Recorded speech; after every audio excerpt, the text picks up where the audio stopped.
Si Kenichi Shirahama ay isang karaniwang estudyante sa high school na nahaharap sa walang katapusang pambubuli at kahihiyan. Sinubukan niya ang karate upang ipagtanggol ang kanyang sarili mula nang bubuli sa kanya, ngunit hindi iyon nakaligtas sa kanya mula sa mas maraming pambubugbog. Gayunpaman, nagbago ang kanyang buhay nang maging kaibigan niya ang bagong babae sa paaralan at sumali sa dojo na pinamamahalaan ng kanyang lolo. Isang araw, nagmamadali siyang pumunta sa klase at hindi sinasadyang nabangga niya ang isang babae na napagkakamalan siyang umaatake at itinapon siya sa lupa. Mabilis siyang humingi ng tawad at tinulungan siyang kunin ang kanyang mga nakakalat na libro. Sinisigawan siya ni Kenichi dahil sa pag-atake sa kanya, ngunit ipinaliwanag niya na nagsimula ang kanyang reflexes nang mabangga siya nito.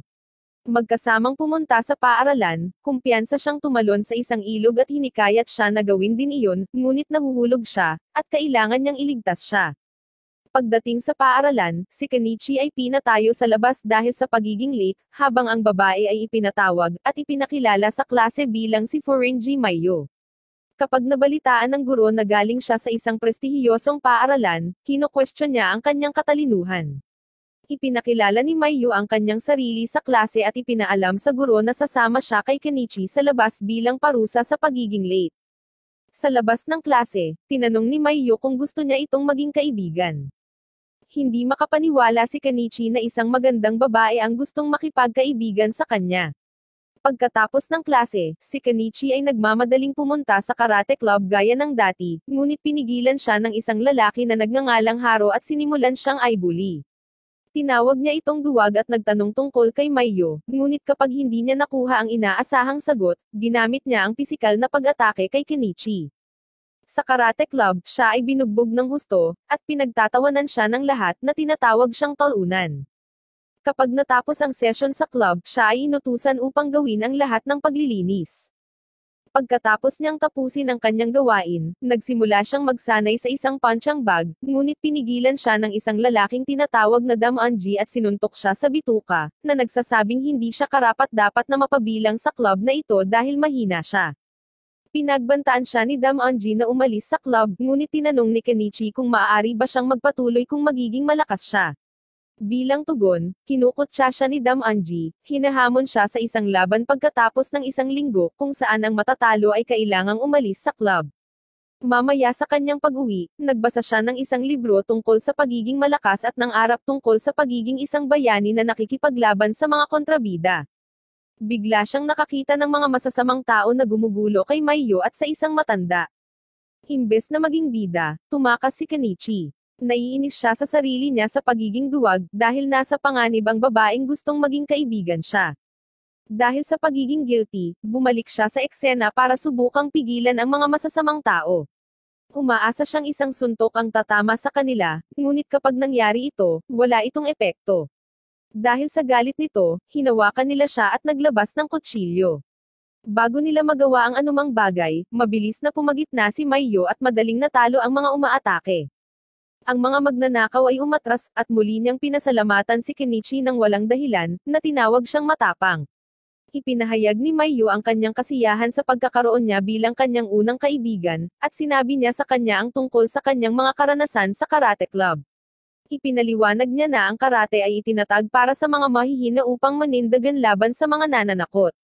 Pinayuhan niya si Kenichi na maghanap ng lugar upang magsanay sa martial arts at maging mas malakas.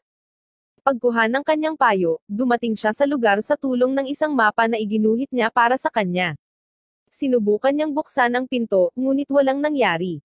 Biglang sumulpat ang isang malaking matandang lalaki at walang kahirap-hirap na binuksan ang pinto sa pamamagitan ng pagtulak ng kanyang daliri, na ikinagulat ni Kenichi.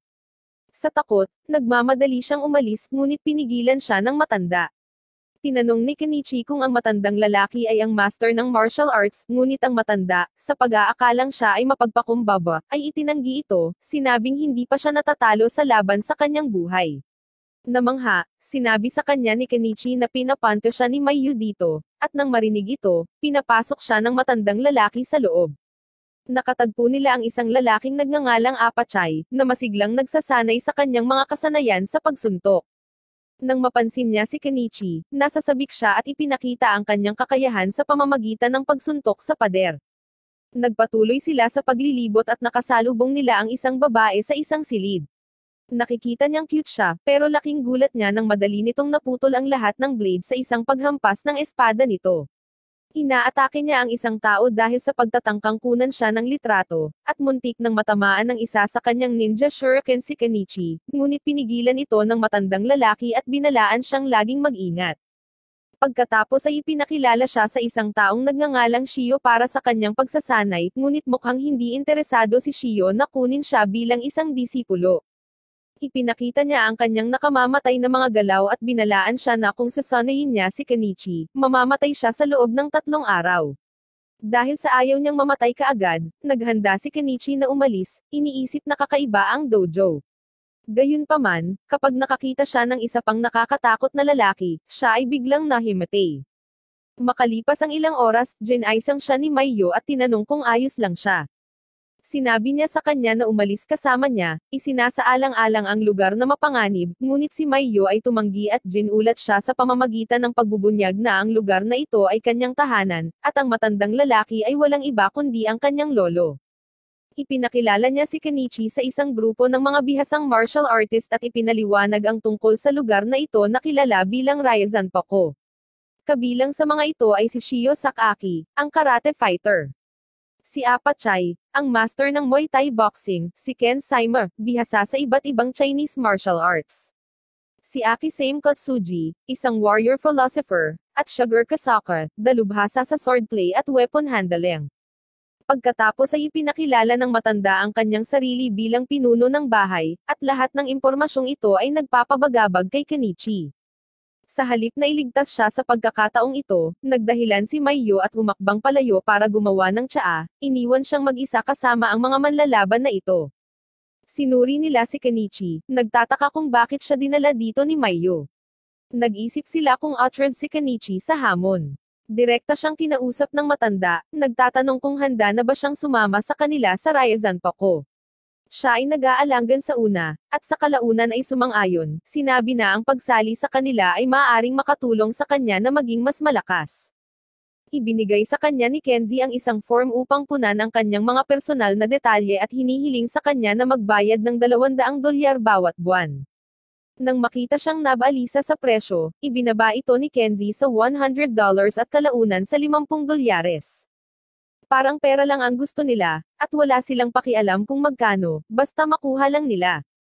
Sa sandaling iyon, bumalik si Maiyo na may dalang tsaa para sa lahat at sinimulang bigyan silang lahat. Ang matanda ay nagbigay katwiran sa mga bayarin at sinabi kay Kenichi na sila ay nahaharap sa kahirapan sa pananalapi. Dahil lang sa pambihirang bookkeeping skills ni Maiyo kaya sila nakakaahon sa panahon ng krisis na ito. Matapos marinig ang tungkol sa iba pang mga responsibilidad niya sa sambahayan na ito, naisip ni Kenichi na trinitrato siya ng mga ito na parang isang katulong at nagpa siyang pumunta rito araw-araw para protektahan siya. Itinalaga ng matandang lalaki si Katsuji bilang master ni Kenichi dahil mayroon siyang karanasan sa pagtuturo at kilala sa kanyang medyo istrikto na pagtuturo.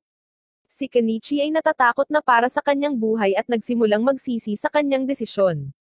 Nang walang pag-aaksaya ng oras, tinanong siya ni Katsuji tungkol sa kanyang karanasan sa martial arts, at inamin niya ang kanyang kakulangan sa anumang karanasan at sinabi sa kanya ang tungkol sa pambubuli sa paaralan. Tiniyak sa kanya ni Katsuji na maaaring bigyan siya ng kapangyarihan ng Jiu-Jitsu martial arts para sa pagtatanggol sa sarili at nangakong hindi siya magiging sobrang mahigpit na instruktor. Ngunit nabigla siya sa kanyang buhay nang magsimula ang pagsasanay, isang endurance test kung saan kailangan niyang magdala ng malalaking garapon habang pinapanatili ang kanyang balanse. Kung siya ay nanghina kahit bahagya, ang mga karayom ay tutusukan siya, at siya ay masusunog mula sa ilalim. Iniisip ni Kenichi kung ito ang madaling antas, at kung ang mas mahirap na antas ay mas mapanganib. Ang pag-iisip ng pagsasanay kasama ang iba pang mga masters lamang ay pumupuno sa kanya ng takot para sa kanyang buhay. Siya ay nagpapalabas ng isang masakit na hiyaw kapag siya ay nanghihina, at ang mga karayom ay tumutusok sa kanyang balat. Binibigyan siya ni Katsuji ng sandali ng pahinga bago siya bigyan ng isa pang gawain. Bilang bahagi ng kanyang pagsasanay, kailangang hilahin ni Kenichi si Katsuji habang tumatakbo sa layo na 3 hintuan ng tren patungo sa isang parke. Ang kanyang mga protesta ay sinalubong lamang ng mahigpit na panghihikayat mula kay Katsuji sa anyo ng mga pagpapahirap at mga pagsaway. Pagkatapos nito, inutusan siyang magpahinga, ngunit naiwan siyang pagod na halos hindi na siya makalakad at naisip ang huminto. Gayunpaman, nagbago ang isip niya matapos makita si Maiyo at nagpas siyang bumalik. Ang susunod na araw ay nagmamarka ng tunay na simula ng kanyang pagsasanay. Kailangan niyang maglakad sa pagitan ng mga poste habang may dalang malalaking banga ng tubig. Tinanong niya si Katsuji kung kailan niya talaga matututunan ang jujitsu sa halip na gawin ang lahat ng muscle training na ito. Ngunit sinabi sa kanya ni Katsuji na kailangan muna niyang pagbutihin ang lakas ng kanyang katawan. Ipinaliwanag niya na anuman ang pamamaraan, hindi kayang talunin ng langgam ang isang elepante ng walang lakas. Ngunit binabawi niya ang paghahambing sa isang langgam at sinabing ang mga langgam ay mas malakas kaysa sa kanya. Dahil hindi makayanan ang kahihiyang ito, gusto ni Kenichi na huminto, ngunit ipinaalala sa kanya ni Katsuji ang lakas at pag-unlad na kanyang makakamit na nagbibigay inspirasyon sa kanya na magtiyaga. Sa pagsasabi na si Katsuji ay may disipulo, ang boxer na si Apachai ay nagboluntaryo na sanayin din siya, at si Kenichi ay itinulak sa kanyang mga limitasyon. Natutuwa ang matanda at sinabi kay Kenichi na magpasalamat dahil sinasanay siya ng maraming masters. Samantala, nabalitaan ni Maiyo ang tungkol sa plano ni Damonji na kitilin ang buhay ni Kenichi kung sasali siya sa kanilang labanan. Sa kagustuhang tumulong, nakipagkita siya sa kanya sa park mamaya para turuan siya ng ilang mga diskarte. Ipinakita niya ang mga diskarte sa pamamagitan ng paggalaw ng kanyang mga paa, isang hakbang na tinatawag na kubo, at pagkatapos ay paggalaw sa harapan, na kilala bilang hi-ho. Gayunpaman, hindi niya naiintindihan kung ano ang sinasabi nito, kaya hinihikayat niya itong atakihin siya, ginagabayan siya sa pamamaraang may kinalaman sa footwork at paggalaw. Bagamat sa una ay tumanggi siyang atakihin siya dahil sa kanyang pride bilang isang lalaki, mabilis niyang nalaman na ang kasarian ay walang kinalaman sa pag-aaral at sumusunod sa kanyang mga tagubilin. Sa una ay nahihirapan siya sa kanyang footwork, ngunit nagkakaroon siya ng insight at bumubuti habang siya ay nag-uudyok sa kanya, na nagbibigay diin na ang pag-unlad ay nangangailangan ng determinasyon at pagsisikap. Kinabukasan, hinihintay siya ni Maiyo na pumasok sa paaralan at nagtataka kung bakit siya late. Sa sandaling makita niya si Kenichi na naglalakad palapit sa kanya habang nagsasanay ng footwork techniques na itinuro niya kahapon. Sinabi niya sa kanya na kahit na siya ay pumasok ng maaga, ngunit dahil siya ay naglalakad sa ganitong paraan, siya ay dumating ng late at hiniling sa kanya na magpatuloy nang wala siya. Ngunit tumanggi siya, iginiit ang kanyang tungkulin bilang isang kaibigang sumusuporta, at sumama sa kanya sa klase. Matyaga, ang kanyang pag-unlad ay nasubok kapag siya ay pumasok sa karate club upang harapin ang hamon ni Damonji sa isang laban. Nagsimula ang tunggalian, at nakita niya ang kanyang sarili na nahihirapan laban sa mga pag-atake ni Damonji. Naalala ang mga turo ni Maiyo, nagawa niyang iwasan ang mga pag-atake ni Damonji. Patuloy siyang umiiwas sa mga pag-atake, naging sanhi ng pagkatisod at pagkahulog ni Damonji. Si Kenichi ay idineklara na panalo sa kabila ng mga protesta ni Damonji, na sinasabing gumamit siya ng restricted throwing move. Si Damonji ay hiniling na umalis sa karate club ayon sa kanyang mga naunang kondisyon, ngunit si Kenichi ay pumasok at umamin na gumamit siya ng restricted throwing move upang makakuha ng isang kalamangan at tanggapin ang pagkatalo sa halip. Umalis si Kenichi sa karate club na nabigo ngunit ipinagmamalaki ang kanyang mga pagsisikap. Nakasalubong siya ni Haro sa labas at pinuri siya sa magandang laban. Aalis na si Haro, ngunit pinigilan siya ni Kenichi at nagpasalamat. Pagkatapos ay isiniwalat ni Haro ang isang mahalagang piraso ng impormasyon, ang referee sa laban ngayon, si Seijo, ay sabik na lumaban at subukan ang kanyang mga kasanayan. Nagsimulang magpanik si Kenichi dahil si Seijo ang nangungunang manlalaban sa karate club at pinag-iisipan ang kanyang kapalaran. Pinagtatawanan siya ni Haro, sinabing matatapos siya sa lalong madaling panahon, at umalis na tumatawa ng psychotically. Kinabukasan sa paaralan, nakita ng dalawang lalaki na cute si Maiyo at sinubukan siyang kaibiganin. Gayunpaman, nabigla sila nang hindi niya sila pinansin at nakipag-usap kay Kenichi, na tila nalulumbay sa mga pangyayari kahapon. Walang kamalay-malay sa mga galaw niya, ibinahagi niya sa kanya na sumali siya sa gymnastics club at nagtanong kung aling club ang sinalihan niya dahil wala na siya sa karate club. Bilang tugon, sinabi niya sa kanya, na may labis na kahihiyan, na sumali siya sa garden ng club at umalis upang diligan ang mga halaman. Gayunpaman, pinigilan niya ito, sa wakas ay nakilala ang kanyang kalooban, at iniisip kung ano ang gagawin tungkol sa kanya. Sa sandaling iyon, humarang si Haro at ipinakilala ang sarili sa kanya bilang matalik na kaibigan ni Kenichi. Sa paniniwalang ito ay totoo, ipinakilala niya ang kanyang sarili, na labis na nagseselos sa kanyang mga kaklase. Tumungo si Haro, sinabing makikipagkita siya sa kanya mamaya sa gym class. Sa klase, nag-iingay si Seijo sa pamamagitan ng pagdurog ng walnut, kaya pinatahimik siya ng guro. Nang makita niyang madaling durugan ang walnut, natakot ang guro at hindi pinansin ang kanyang pag-uugali. Patuloy niyang dinudurog ang mga walnut at nagtatanong kung sinadya ba o isang tsamba lang ang ipinakitang lakas ni Kenichi. Nang maglaon, ipinaalam ni Haro kay Maiyo na si Seijo ay nagpaplanong labanan si Kenichi, na binibigyang diin na si Seijo ay maaaring makabasag ng mga bato ng walang kamay. Samantala, si Kenichi ay nakaupo na nanginginig at halatang nagpapanik sa pag-iisip na humarap sa kanya. Iminumungkahi ni Haro na si Seijo ay dapat na isang black belt para sa gayong lakas. Sa Ryazan Poko, dinidiligan ni Kenichi ang mga halaman, na sinasalot ng mga pag-iisip tungkol sa nalalapit na labanan na pumupuno sa kanya ng takot. Kinikilala ang kanyang pagkabalisa, sinimula ni Katsuji ang kanyang pagsasanay upang tugunan ito.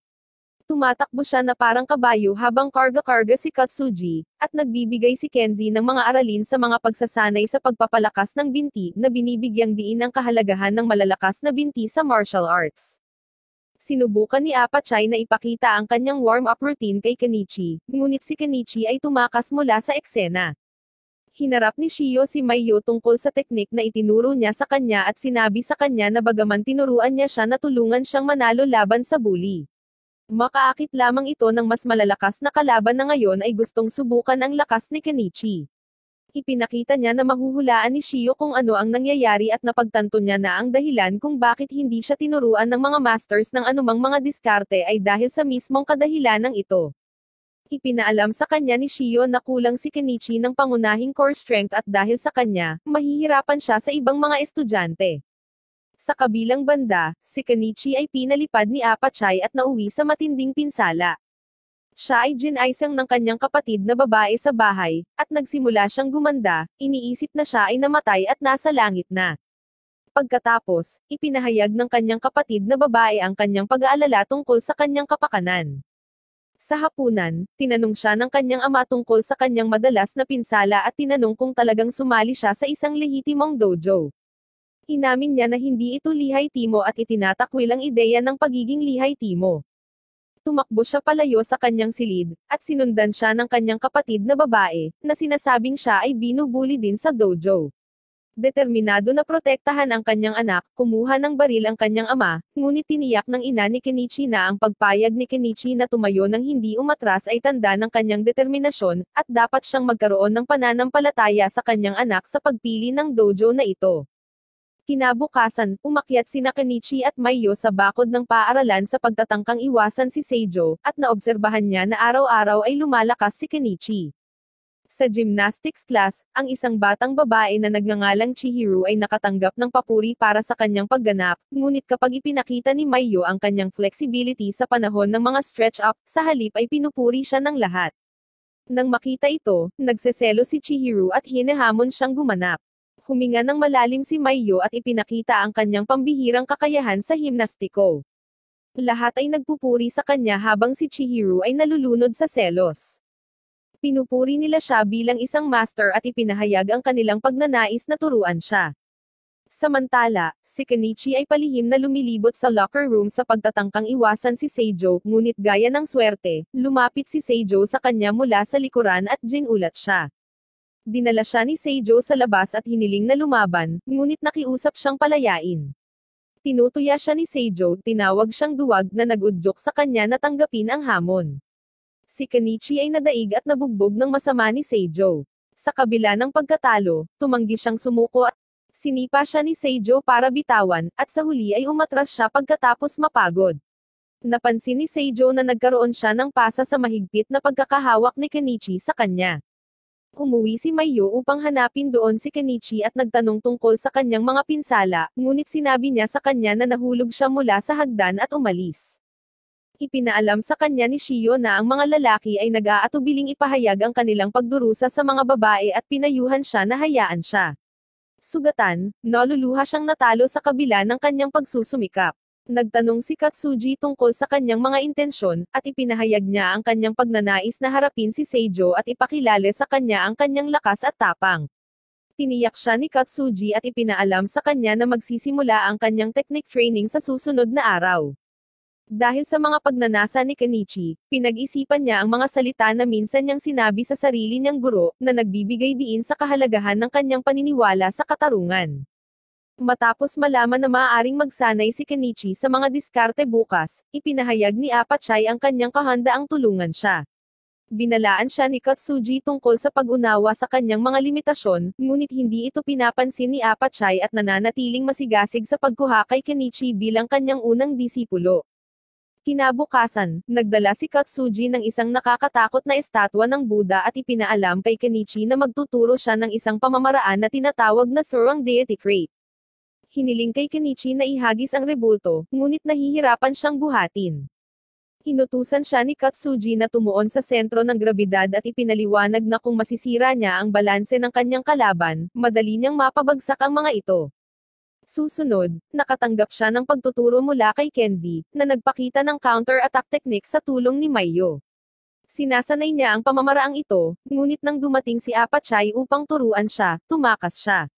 Gayunpaman, nahuli siya ni Sugar at ibinigay siya kay Apachay na parang isang piraso ng karne. Nag-aatubili, tinanggap niya ang kanyang kapalaran at nagsuot ng guwantes sa boxing, natakot para sa kanyang buhay. Sa simula, ang pagsasanay ay napupunta ng maayos sa kanyang pagsuntok kay Apachay, ngunit nang hilingin sa kanya ni Apachay na iwasan ang kanyang suntok, si Kenichi ay bumagsak mula sa epekto. Ang kanyang pagsasanay ay tumitindi habang sinasanay niya ang Thurong Deity Great Technique at ang Counter-Attack Technique. Sa tuwing ibinabato niya ang isang rebulto sa lupa, ang susunod na pagkakataon ay nagpapatunay na mas mahirap sa halip na mas madali. Sa lahat ng oras na ito, binabantayan ni Shio ang kanyang pagsasanay mula sa malayo at nagsimulang magkagusto sa kanya. Pinupuri niya si Kenichi sa pagtagal ng higit sa 3 araw, na sinasabi sa kanya na obserbahan ang rebulto. Biglang napagtanto ni Kenichi na ang estatwa ay bahagyang mas malaki kaysa sa nauna, at hindi nagtagal ay nakakita siya ng isang silid na puno ng mga estatwa ng Buddha na may iba't ibang laki na mapanlinlang na pinapalitan ni Katsuji. Dahil sa awa sa kanya, nag-aalok si Shio na gumawa ng eksepsyon sa araw na iyon at turuan siya ng isang pamamaraan. Tinanong niya si Kenichi tungkol sa estilo ng karate ng kanyang kalaban, ngunit sinabi niya sa kanya na hindi niya alam. Si Shio ay unang nagalit sa kanyang sagot ngunit hindi nagtagal ay naging malumanay sa kanya at hiniling sa kanya na ipakita ang pakikipaglaban ni Seijo na ginawa niya. Sinabi sa kanya ni Shio na si Seijo ay may sports karate style at nag-aalok na magpakita ng isang pamamaraan na siguradong matatalo si Seijo. Nagulat sina Sugar at Katsuji na may tinuturuan si Shio. Nang maglaon sa paaralan, nakita ni Mayu si Seijo na binubugbog ang isang lalaki at nakialam. Nang hawakan siya ni Seijo, sinaktan niya ito. Nang makita ang kanyang kakayahan, hiniling niya sa kanya na labanan siya, ngunit biglang lumitaw si Kenichi at pinigilan siya sa pakikipaglaban at sa halip ay hinamon si Seijo sa ngalan niya. Binalaan niya si Kenichi na hindi siya sapat na malakas para labanan si Seijo, ngunit tumanggi siyang bitawan ang kanyang pride. Nagsimula ang laban, at naalala ni Kenichi ang pamamaraan na itinuro sa kanya ni Shio. Pinuntahan niya upang salakayin ang mukha ni Seijo ngunit sa huli ay sinuntok siya sa bituka gamit ang kanyang kabilang kamay. Ang pamamaraan na ito ay tinatawag na Yamazaki Abasa, na perpektong gumagana laban sa mga manlalaro ng sports karate style tulad ni Seijo. Naalala ni Kenichi ang mga salita ni Shio tungkol sa mga taong karaniwang may takot na matamaan sa mukha at pinayuhan siyang gamitin ito sa kanyang kalamangan sa pamamagitan ng pag-target sa ibang mga lugar kapag tinakpan nila ang kanilang mga mukha.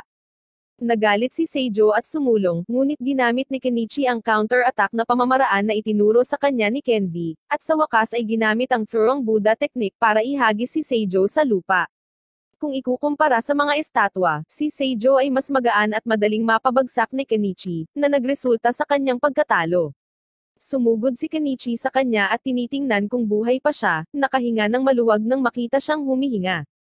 Nakita ito ni Maiyo na cute at mapaglarong humadyadyok sa kanya dahil sa pagmamalasakit sa kapakanan ng kanyang kalaban sa halip na sa kanyang sarili.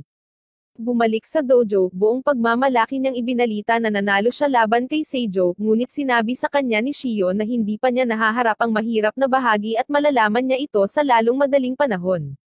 Kinabukasan sa paaralan, naghinala si Kenichi kapag ang lahat sa paligid niya ay tila natatakot sa kanya, at ibinahagi niya ito kay Maiyo.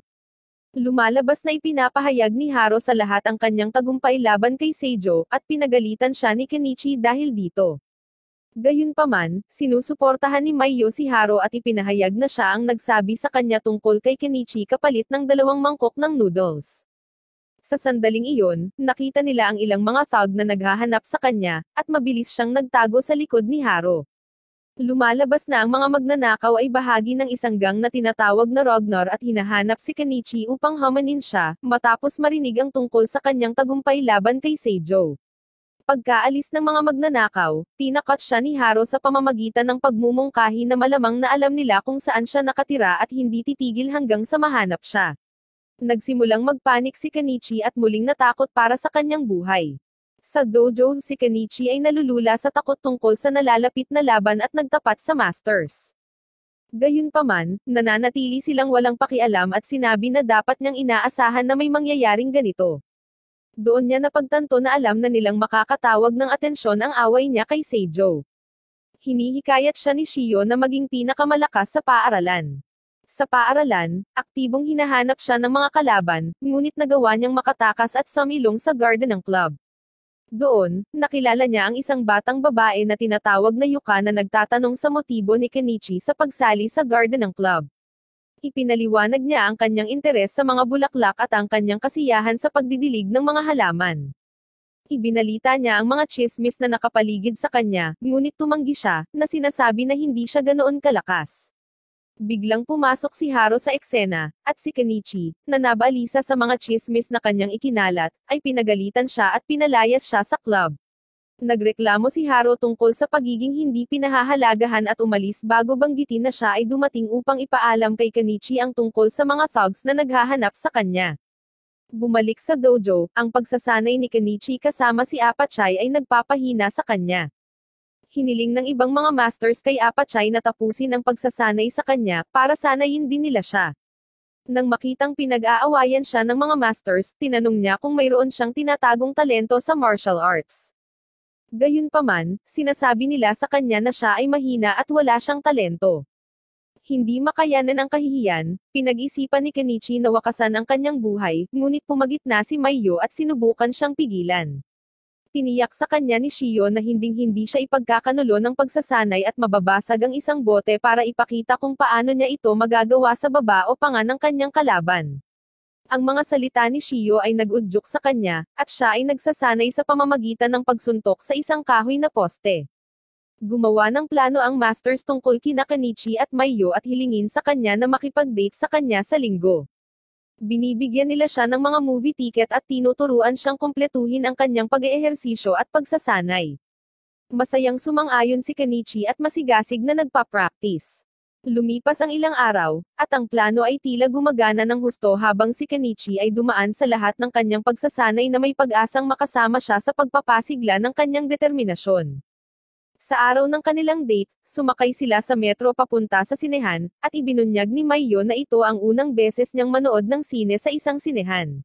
Biglang nakita nila si Haro, na bumati sa kanila, ngunit kinaladkad siya ni Kenichi at bumaba ng tren, na gustong pumuntang mag-isa sa teatro kasama niya.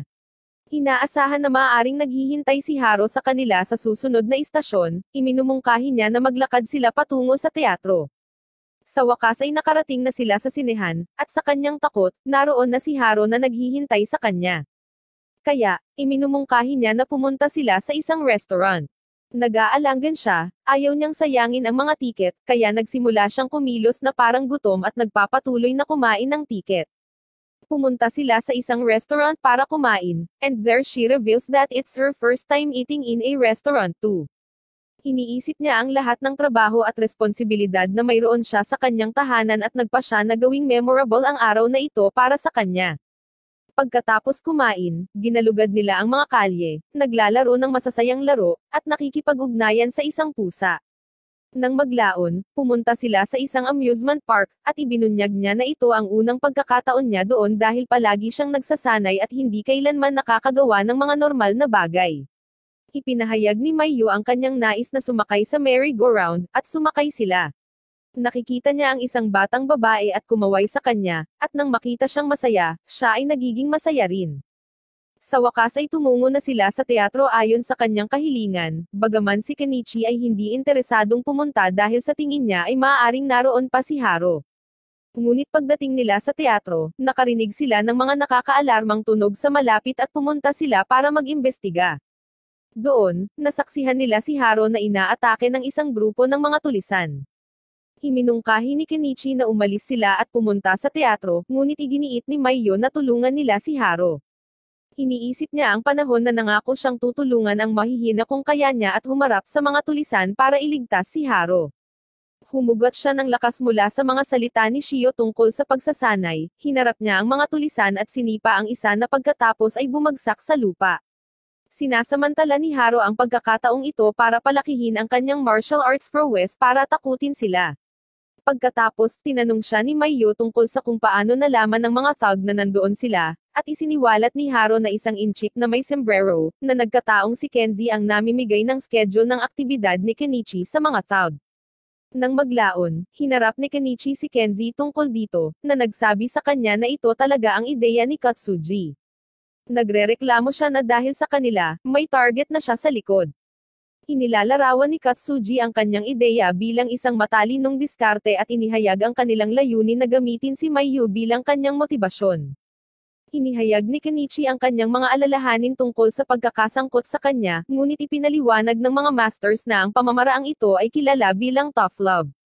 Ipinaliwanag ni Shio na si Kenichi ay dapat humarap sa gang, kaya dapat siyang maging handa na makaharap sila sa lahat ng oras. Iminungkahi ni Mayu na humingi sila ng payo sa kanyang lolo tungkol sa bagay na ito.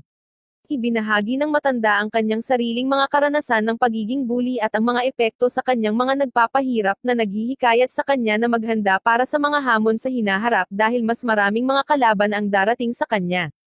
Kinabukasan, lihim na hinahangaan ni Kenichi ang kahangahangang kasanayan sa himnastiko ni Mayu sa kanyang session. Habang nagpapatuloy ang session, binato siya ni Chihiro ng stick sa pagtatangkang madulas siya, ngunit nahuli niya ito ng maganda gamit ang kanyang ribbon, na nakakuha ng papuri mula sa lahat. Sa bahay, ipinaalam ni Kenichi sa kanyang pamilya na mula ngayon, magpapalipas siya ng gabi sa dojo tuwing katapusan ng linggo at magpapatuloy na umalis. Ang kanyang ama ay hindi masaya sa kanyang desisyon, at ang kanyang kapatid na babae ay nag-aalala tungkol sa kanya, iniisip na siya ay mabubugbog. Iniisip ng kanyang ama na siya ay na-brainwash ng ilang miyembro ng dojo at inilabas ang kanyang baril. Ngunit umuwi siyang pagod at sugatan. Hinihikayat ng kanyang ina ang kanyang kapatid na babae na bisitahin siya at iniabot sa kanya ang isang kahon ng gamot upang ibigay kay Kenichi sa dojo. Si Kenichi, na determinadong paigtingin ang kanyang pagsasanay, ay nagsuot ng kanyang karate outfit at nagmasid sa mga masters sa kanilang pagsasanay ng may paghanga. Gayunpaman, kapag nilapitan niya si Sugar at nagtanong tungkol sa kanyang plano, umalis siya nang hindi sumasagot. Ipinaalam sa kanya ni Katsuji na sa susunod na 2 araw, kailangan niyang magsagawa ng mahigpit na pagsasanay at magpakilala ng isang device na kanyang binuo na tinatawag na Great Leg Sprinter. Idinisenyo ang device na ito para mapahusay ang flexibility ng isang tao, isang mahalagang aspeto ng martial arts. Hiniling ni Katsuji kay Mayu na tulungan siya habang tinutulak niya ang aparato. Pinalapad nito ang mga binti ni Kenichi, dahilan para mapasigaw siya sa sakit na nagpapahayag ng hindi niya kayang tiisin pa. Ipinaliwanag ni Katsuji na ang device ay sinadya upang unti-unting makamit ang 180° na leg split pagkatapos ng 16 na oras, at pagkatapos ay kung gusto niyang huminto, dapat siyang gumamit ng ligtas na salita. Patuloy na itinulak ni Mayu ang device, at patuloy ang hiyawan ni Kenichi, ngunit nagsimula siyang mag-relax ng kaunti habang tinutulungan siya nito sa split. Biglang pumasok ang kapatid ni Konichi, na naobserbahan ng lihim ang kanyang mga problema. Ang kanyang pagpasok ay naging sanhi ng pagkahulog ni Maiyo kay Kenichi, na hindi sinasadyang nagawa niyang gawin ang 180 degree na split bago niya magamit ang kanyang ligtas na salita. Sinubukan siyang yakapin ng kanyang kapatid na babae, ngunit itinulak niya ito, hindi makayanan ang sakit. Nakialam si Katsuji at tiningnan ang kalagayan ni Kenichi. Sinipa niya ang binti ni Kenichi, himalang napawi ang sakit. Ibinunyag ni Katsuji ang kanyang background sa acupuncture at tiniyak kay Kenichi na kaya niyang mabali ang maraming buto hanggat gusto niya dahil nandyan siya para ayusin ang mga ito. Nang ipakilala ni Kenichi ang kanyang kapatid kay Maiyo, nagkomento ito kung gaano siya ka-cute, ngunit inakusahan ng kanyang kapatid na babae si Maiyo na pinaglalaroan ang emosyon ng kanyang kapatid. Hinimok niya si Kenichi na umuwi kasama niya at sinubukang kaladkarin siya sa kanyang mga kamay, ngunit kumawala siya at nanatili pabalik sa dojo. Nagalit ang kanyang kapatid at ibinigay ang regalong ibinigay ng kanyang ina kay Maiyo bago umalis. Binanggit ni Maiyo na maswerte si Kenichi sa pagkakaroon ng kanyang kapatid, kaya nagtanong si Kenichi tungkol sa kanyang pamilya. Malungkot niyang sinabi sa kanya na wala na ang kanyang mga magulang at ang kanyang lolo na lang ang natitira bago umalis. Tinutokso siya ng mga masters na nagmumungkahi na saktan siya ng emosyonal. Pinag-isipan niya ang kanyang talento at nag-isip na ang kanyang trahedya na nakaraan ay maaaring nagtulak sa kanya sa martial arts noong kanyang pagkabata. Dahil sa labis na emosyon, nagpa siya siyang humingi ng tawad sa kanya, ngunit hinarang siya ni Katsuji, na ipinasa siya kay Apachay para sa karagdagang pagsasanay. Bumalik si Sugar at nagtanong tungkol kay Kenichi, na nabugbog mula sa kanyang sesyon ng pagsasanay kasama si Apachay. Tinanong ng matanda kung nag-aalala siya, ngunit sumagot siya na hindi, at umalis. Sinasalamin niya ang positibong epekto ni Kenichi sa bawat isa mula noong siya ay dumating. Sa hapunan, nagulat si Kenichi nang makitang naghanda si Maiyo ng iba't ibang pagkain. Tinanong niya kung bakit hindi sumama sa kanila si Sugar sa hapunan, at ipinaliwanag ni Maiyo na mas gusto ni Sugar na kumain mag-isa. Habang kakain na si Kenichi, ninakaw ng mga masters ang kanyang pagkain, naiwan siyang walang makain. Nang maglaon, nakaramdam siya ng gutom, at nakatanggap siya ng pagkain na inihain ni Maiyo sa rooftop para lamang sa kanya. Nagbibigay ito sa kanya ng pagkakataong humingi ng tawad sa kanya, at tinanggap niya ang kanyang paghingi ng tawad, binanggit na hindi na siya malungkot. Nagtataka tungkol sa mga hangarin ng isa't isa, tinanong niya siya tungkol sa kanyang mga pangarap, at inihayag niya ang kanyang pagnanais na maging isang novelista. Bilang kapalit, tinanong niya ito tungkol sa sarili niyang mga pangarap na sinabi ni Maiyo na lihim ang mga ito. Gayunpaman, inihayag ni Sugar ang hangarin ni Maiyo na maging isang magandang nobya sa pamamagitan ng pagbabasa ng liham na isinulat niya ilang taon na ang nakalilipas. Nahihiya, sinubukan ni Maiyo na agawin ang sulat mula kay Sugar, na umalis sa eksena. Pagkatapos ay ipinahayag ni Maiyo ang kanyang hiling na maging matalik niyang kaibigan magpakailanman. Bagamat nalulungkot siya sa katotohanang hindi siya maaaring maging nobyo, kinikilala niya na ang kanilang kasalukuyang pagkakaibigan ay para sa pinakamahusay. Makalipas ang ilang araw, sa garden ng club, si Kenichi ay abala sa pagdidilig ng mga halaman. Napansin ni Yuka ang kanyang masiglang kilos at komento dito. Ipinaliwanag niya na ang club ay ang kanyang tanging ligtas na kanlungan mula sa grupo ng Thug at Martial Arts Masters. Naalala niya ang matinding pagsasanay na dinanas niya sa dojo ngunit nananatiling determinado na hindi umalis sa club dahil kay Maiyo. She playfully remarks na sa kabila ng mga chismis na siya ang pinakamalakas na lalaki sa paaralan, siya ay medyo mabait. Inalis ni Kenichi ang mga chismis na ito, na iniuugnay ang mga ito kay Haro. Nagtataka, nagtanong si Yuka tungkol sa kanyang paboritong halaman, na magiliw niyang tinawag na Snowman King, at ipinahayag niya ang kanyang pag-aalala tungkol sa mabagal na paglaki nito. Samantala, si Haro ay nag-espiya sa kanila mula sa labas at iniisip sa kanyang sarili na walang paraan na makakaligtas si Kenichi laban sa mga magnanakaw, dahil nasaksihan niya ang kanilang malupit na pag-atake kanina. Sa dojo, sinasanay ni Kenichi ang kanyang pagsuntok at itinutuwid ni Shio ang kanyang poster at ipinakita kung paano maayos na sumuntok sa pamamagitan ng pagsira ng pader gamit ang kanyang mga kamay. Sinabi ni Kenichi na hindi siya maaaring maging katulad niya, dahil wala siyang malalaking muscle. Sinabihan siya ni Shio na huwag magdahilan at tinawag si Maiyo na magpakita. Ipinaliwanag niya na sa mga tuntunin ng lakas ng muscle lamang, mas mahina siya kaysa sa kanya at hinihiling sa kanya na ipakita ang kanyang mga suntok. Ipinakita niya ang kanyang husay sa pamamagitan ng pagsasagawa ng 6 na malalakas at tumpak na suntok bawat segundo, na ikinagulat ni Kenichi. Ipinaliwanag ni Shio ang mga nuances ng mga estilo ng karate ang lahat na nagbibigay diin sa lakas ng muscle at strike na nakatutok sa bilis ng mga kamao kapag tumatama. Sinabi niya kay Kenichi na dapat niyang makabisado ang parehong mga estilo, ngunit sa ngayon, dapat siyang magsimula sa strike at tumuon sa bilis. Pinutol sila ni Kenzie at sinabing turn na niya na turuan si Kenichi. Nagpakita siya ng paggalaw ng braso at hinihikayat si Kenichi na magsanay nito sa kapitbahayan habang nagpapakasawa siya sa pagbabasa ng libro.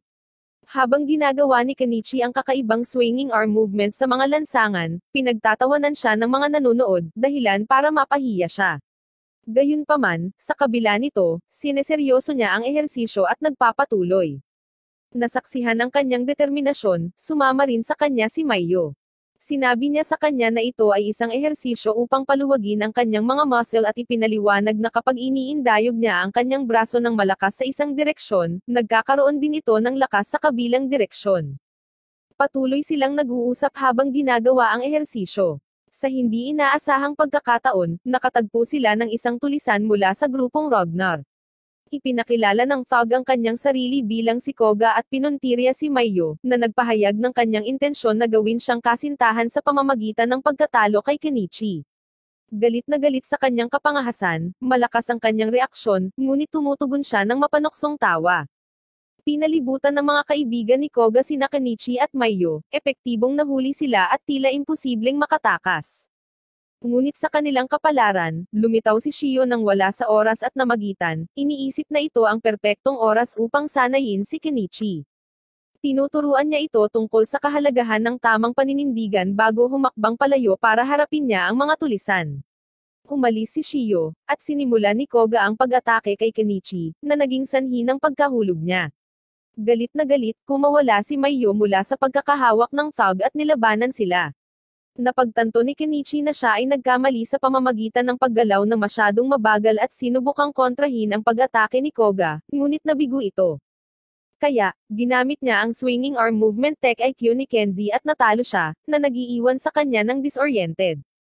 Hindi matanggap ang kanyang pagkatalo, hiniling ni Koga sa iba na salakayin si Kenichi, ngunit natalo silang lahat ni Maiyo at humingi ng paumanhin kay Kenichi sa hindi pagligtas sa iilan sa mga Thug.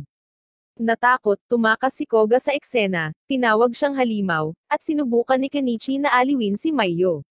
Sa dojo, pinuri siya ni Shio para sa kanyang tagumpay at tinanong kung ang kanyang pagsasanay ay nakatulong sa kanya laban sa mga thugs.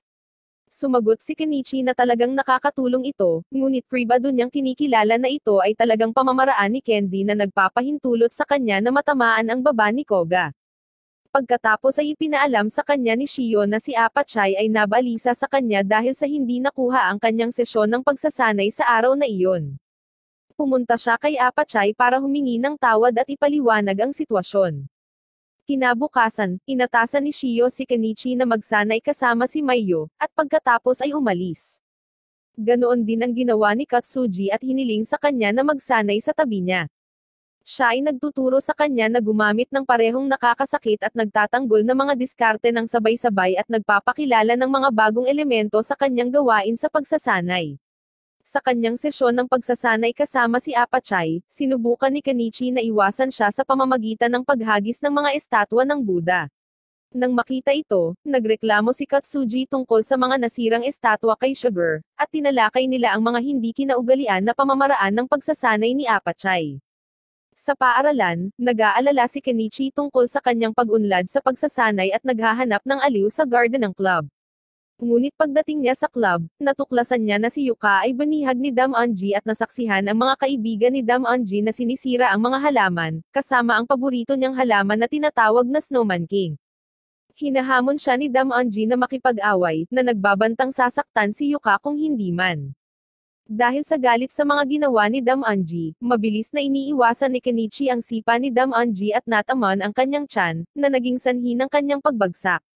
Pagkatapos, tumakas ang mga kaibigan ni Dam Anji. Nagalit si Kenichi na hindi niya nailigtas ang kanyang mga halaman at humingi ng paumanhin sa mga ito. Gayunpaman, tiniyak siya ni Yuka at iminumungkahi na ibalik nila ang halaman sa pamamagitan ng pagripat ng nasira. Pagkaraan ng ilang araw, labis na ikinagulat ni Kenichi, ipinakita sa kanya ni Yuka ang halaman at sinabi sa kanya na ito ay nakaligtas. Siya ay naging labis na masaya at sumasalamin sa malalim na mga ugat ng halaman at unti-unting paglaki, na pagtatanto na ito ay kahanay ng kanyang sariling martial arts na paglalakbay. Naalala niya ang kanyang kamakailang tagumpay laban sa mga sipa ni Dam Onji at naging kontento na siya sa kanyang pag-unlad. Nangako siyang patuloy na magsisikap upang siya ay maging katulad ng kanyang matatag na halaman. Sa paaralan sa susunod na araw, ang mga thugs ay aktibong naghahanap para sa kanya. Sa pagtatangkang iwasan ang kanilang pagtugis, si Kenichi ay nagtago sa loob ng isang aparador at lihim na kinain ang pagkaing inihatid sa kanya. Nang maglaon, isang lalaking nagngangalang Takashi ang humarap sa kanya. Nagalit si Kenichi na naantala ng lalaking ito ang kanyang mga plano sa pamimili kasama si Maiyo at nagpasyang labanan siya. Habang siya ang nag-aalaga sa iba pang lalaki, hinahangaan ni Kenichi ang kanyang mga kakayahan at nagawa niyang saktan si Takashi, na ikinasugat niya. Habang inilalabas ni Takashi ang kanyang kutsilyo upang salakayin si Kenichi, binalaan siya ni Maiyo na mag-ingat at makialam, kinuha ang kanyang sinturon upang i-neutralize si Takashi at ang kanyang mga kaibigan. Sa dojo, napansin ng mga masters na tila depressed si Kenichi mula nang bumalik siya mula sa pamimili. Ipinahayag ni Apachai ang kanyang pag-aalala at tinanong kung maaari siyang umaliw sa kanya, ngunit tinanggihan ni Shio ang kahilingan ni Apachai, sinabi sa kanya na iwan si Kenichi mag-isa. Lumabas si Kenichi at nagmuni-muni sa pakikipaglaban nila kay Takashi, lalo na kung paano siya natarante nang makita ang kutsilyo. Sumama sa kanya si Sugar at sinubukang kunin ang kanyang atensyon. Kapag hindi siya tumugon, ipinapakita niya ang kanyang mga kakayahan sa kanya. Ipinaalam sa kanya ni Katsuji na nais ni Sugar na turuan siya kung paano humawak ng mga armas at ipinaalam sa kanya na maaari niyang manipulahin ang iba't ibang mga armas. Gayunpaman, mukhang hindi siya interesado sa mga armas, kaya binibigyang diin ni Katsuji ang kahalagahan ng pag-unawa sa mga armas upang epektibong kontrahin ang mga ito. Ang mga masters, kasama si Maiyo, ay maingat na nanonood ng sesyon ng pagsasanay ni Kenichi kasama si Sugar. Ipinaalam niya sa kanya na magsisimula sila sa isang kutsilyo. Ngunit kinuha ni Maiyo ang kutsilyo sa kanyang mga kamay at sa halip ay binigyan siya ng kutsara. Ginamit ni Sugar ang kutsara para punatin ang kanyang damit bilang isang demonstrasyon. Nang marinig ang kaguluhan, sumama rin sa kanila ang matanda at nag-aalok ng kanyang pananaw. Sinabi niya na kung ito ay kutsilyo o kutsara, ang mga ito ay mga metal na bagay na hindi nakakapinsala maliban kung sasaksakin kanila. Ipinaliwanag niya na hindi mahalaga kung anong bagay ang ginagamit ni Sugar, dahil hindi niya pinalampas ang kanyang target. Hinihikayat ng matanda si Kenichi na tahimik na obserbahan ang kanyang mga galaw at humanap ng pagbubukas para sa pag-atake. Sa pagkakataong ito ay nagsasanay sila gamit ang mga rolyo ng papel. Tinuturuan niya siya sa tamang poster sa pamamagitan ng sunod-sunod na mga hit gamit ang kanyang paper roll, na itinatampok ang kanyang mga kahinaan. Itinama niya ang kanyang paninindigan at hiniling sa kanya na simulan ang isang pag-atake. Gayunpaman, kapag ginawa niya, walang kahirap-hirap niyang kinokontra ang kanyang mga galaw sa kabila ng paulit-ulit na pagtatangka. Patuloy na nabigo si Kenichi, kalaunan ay bumagsak sa lupa dahil sa pagod. Sinabi sa kanya ng matanda ang kahalagahan ng lakas ng loob sa pakikipaglaban, dahil ito ay nagbibigay daan sa kanya na maging mahinahon at tinutulungan siyang mahanap ang mga kahinaan ng kanyang kalaban. Gayunpaman, nagdududa si Kenichi sa kanyang sarili dahil pakiramdam niya ay kulang siya sa lakas ng loob. Pinayuhan siya ng matanda na ang pagsasanay ay ang susi at hiniling kay Sugar na itulak siya sa kanyang mga limitasyon. Pagkatapos ng kanyang matinding pagsasanay kasama si Sugar, siya ay napagod at hindi na makalakad ng maayos. Pagkatapos ay nakita niya ang pagsasanay ni Shio at hinahangaan ang kanyang pangangatawan, nangangarap na magkaroon ng katulad na mga muscle. Biglang naputol ang iniisip ni Katsuji at inanyayahan si Kenichi na sumama sa kanya sa pamimili. Gayunpaman, lumalabas na si Kenichi ay muling ginawa upang hatakin siya tulad ng isang kabayo bilang bahagi ng kanilang nakagawiyang pag-eehersisyo, at ang kanilang ehersisyo ay nagpapatuloy sa mga lansangan. Nahihiya si Kenichi sa harap ng mga babae habang naglalakad sila, pinagtatawanan siya. Tinanong niya kung kailan siya magtatapos sa pangunahing pagsasanay, ngunit pinawi ni Katsuji ang paniwala at sinabi sa kanya na walang graduating mula sa pangunahing pagsasanay. Ipinaliwanag niya na noong nakaraan, mas inuuna ng mga martial artist ang sparring kaysa sa labis na pagsasanay sa muscle, at idinetalye ang mga panganib at benepisyo ng pagbuo ng muscle sa pamamagitan lamang ng sparring. Habang pinahuhusay nito ang mga partikular na muscle na kinakailangan para sa pakikipaglaban, nagdadala ito ng mas mataas na panganib ng pinsala. Nang tanungin kung handa siyang subukan ito, nag-alinlangan si Kenichi at sinabing hindi. Pagkatapos nilang mamili, naglakad sila pabalik sa dojo. Sa daan, nakasalubong nila ang isang gang na nanliligalig sa dalawang babae, ang isa ay si Yuka. Napagtanto ni Kenichi na sila rin ang mga individual na nambubuli at nakipag-away kay Maiyo. Nakilala ng leader ng gang si Kenichi at pinalibutan nila ito. Hiniling ni Katsuji sa mga batang babae na tumakas at namagitan, na ipinakita ang kanyang hindi kapani-paniwalang lakas sa pamamagitan ng pagbali sa buto ng pinuno. Pagkatapos ay inayos niya ito, ipinaliwanag na hindi niya sinasadyang na-dislocate ang buto. Inutusan ng leader ng gang ang kanyang mga tauhan na kunin ang kanilang pinuno at magtipon ng higit pang mga armas. Hindi nagtagal, dumating ang pinuno, isang napakalaking figure na nakasuot ng nakakatawang maskara. Isang showdown sa pagitan ni Katsuji at ng hepe ang naganap kung saan ipinakita ni Katsuji ang kanyang hindi kapani-paniwalang galing sa pakikipaglaban at nagbigay ng mahahalagang diskarte kay Kenichi. Habang tumitindi ang sitwasyon, bumunot ng baril ang leader ng gang at itinutok ito kay Katsuji.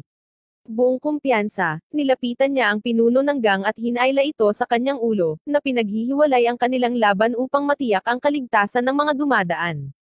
Si Kenichi ay namangha sa kanyang sensi skills at palihim na pinagmamasdan ang kanilang laban.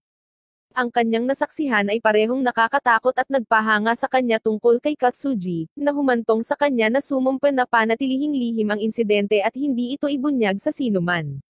Nang maglaon, ipinagtapat ni Kenichi kay Shio ang tungkol sa lakas ni Katsuji at nalaman niya ang tungkol sa tatlong magkakaibang uri ng muscle sa katawan ng tao, puting muscle para sa bilis, pulang muscle para sa pagtitiis, at pink na muscle para sa balancing kombinasyon ng parehong katangian.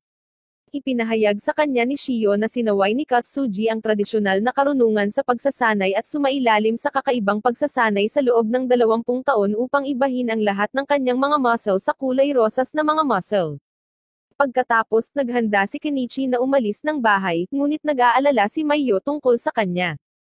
Pinapanatag niya ito at sinabihan siyang huwag mag-alala. Gayunpaman, sa kanyang pag-uwi, nakatagpo niya si Takashi, na armado ng kutsilyo at handang labanan siya. Naalala niya ang mga sinabi ng matanda na kutsilyo man o kutsara ay mga metal lamang ito basta't hindi siya tatamaan. Gamit ang bagong pagkakaunawang ito, dinasormahan niya si Takashi sa pamamagitan ng panunuya sa kanya at pagsipa ng kutsilyo. Kapag nakakita siya ng pagkakataon, naaalala niya ang payo ni Katsuji sa pag-target sa vital points ng mga kalaban para mawala sila sa balanse, at humampid sa mukha ni Takashi. Habang si Takashi ay nalilito, si Kenichi ay nagramble tungkol sa kanyang kaawa-awang buhay at ang mahigpit na pagsasanay na kanyang pinagdadaanan sa dojo. Samantala, lihim siyang pinagmamasdan ni Maiyo, na nakahanap ng kaganhawahan at kaligayahan sa bagong nahanap na desisyon ni Kenichi.